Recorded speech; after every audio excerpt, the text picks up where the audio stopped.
Allahumma barik lana fima razaqtana wa qina azabannar. Ustaz, ni doa makan ni tadi. Ini bukan doa makan tuan-tuan. Kita ni salah faham. Doa makan apa? Bismillahirrahmanirrahim, itu doa makan. Allahumma ya Allah barik lana, berkatilah kami fima apa-apa razaqtana yang kau rezekikan kepada kami, wa qina azabannar, pelihara kami daripada azab api neraka.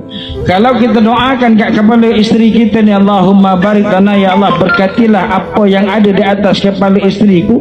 Kalau doa Allah makbulkan, maka akan hindar segala keburukan, kejahatan. Maknanya kita ni balik rumah pegang kepala isteri kita, suami, Allahumma barik lana fima razaqtana wa qina azabannar. Pegang kedua telinga, Allahumma barik lana fima razaqtana wa qina azabannar. Pegang kedua mata, Allahumma barik. Mudah-mudahan telinga dia dengar yang baik-baik je.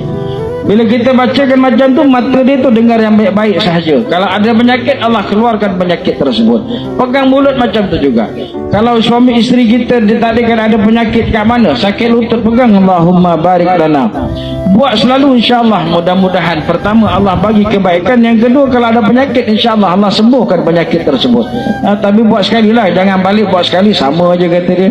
Macam kita pun makan, mana ada orang makan sekali je. Ni dah makan pagi, dah tak payah makan hari ni, dah makan tadi, besok tak payah makan lagi, dah makan semalam. Buat selalu, amalkan. Jadi nanti si isteri pun macam tu juga, pegang kepala suami, Allahumma barik lana fima razaqtana wa qina azabannar. Pegang tangan suami, kalau pegang tangan dia sambil sapu ke bawah, Allahumma barik lana. Pegang hati suami, Allahumma barik lana fima razaqtana wa qina azabannar.